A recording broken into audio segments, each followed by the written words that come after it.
یہ حالات جو ہیں ابھی اور مزید بدلیں گے۔ میں خاص طور پر اس چیز پر زور دوں گا کہ ہماری جو مالی صورتحال ہے اس کے بارے میں ہمارے جو حکمران ہیں ان کو زیادہ توجہ دینی چاہیے۔ تو آگے مارچ سے یہ مزید خراب ہونے کا خطرہ ہے، تو مالی طور پر ہماری پالیسی کو جو ہمارے سیاستدان ہیں ان کو گہری نظر رکھنی چاہیے، اور اس سلسلے میں کوئی ان کو بہت ہی تعمیری قدم اٹھانا چاہیے تاکہ ہم مالی بحران سے بچ جائیں۔ یہ حالات جو ہیں ابھی اور مزید بدلیں گے۔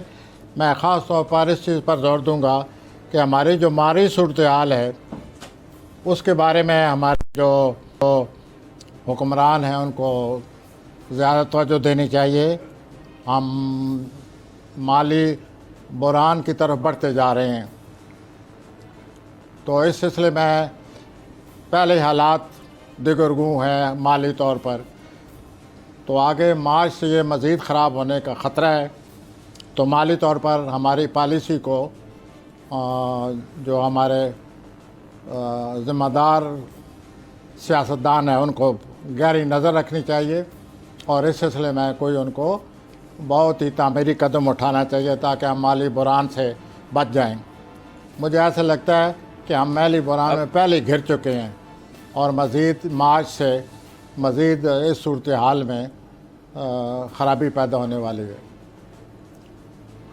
اچھا، آپ کہہ رہے ہیں کہ مالی بحران زیادہ ہونے والا ہے اور بڑی اس میں پرابلم ہے، اور حکمرانوں کو، سیاستدانوں کو اس پر فوکس کرنا چاہیے۔ جی جی، لیکن جو معیشت کی حالت ہے وہ تو اس وقت تک ٹھیک نہیں ہو سکتی جب تک سیاسی استحکام نہیں آئے گا، اور اس وقت ملک میں ایک لانگ مارچ ہے، عمران خان پر حملہ ہو چکا ہے، وہ شکر الحمدللہ وہ بچ گئے ہیں، تو یہ سیاسی استحکام بھی آپ کو آتا ہوا نظر آ رہا ہے؟ ہاں جی، سیاسی استحکام فی الحال نظر نہیں آتا ہے جی۔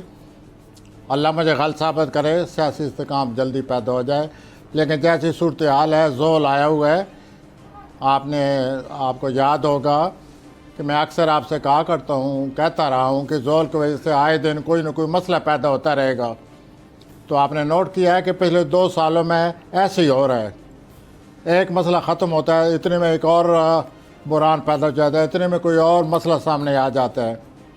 تو خاص طور پر نومبر کے مہینے میں میں آپ کو یاد ہوگا کہتا رہتا تھا کہ یہاں کوئی ٹینشن نظر آ رہی ہے، تو آپ نے دیکھا کہ اچھی خاصی ٹینشن پیدا ہو چکی ہے، اور اس ٹینشن نے پورے ملک کو اپنے سمیٹ میں لیے ہوئے، لپیٹ میں لیے ہوا ہے، اور یہ صورتحال جو ہے یہ کافی صبر و تحمل، فراست چاہتی ہے۔ اللہ کرے کہ ہم زول کی ان رکاوٹوں سے بچے رہیں، اور یہ جو زول ہے یہ مارچ تک رہے گا، 2023 کے مارچ تک ہے، تو ابھی 2-3 مہینے اور ہم نے گزارنے ہیں۔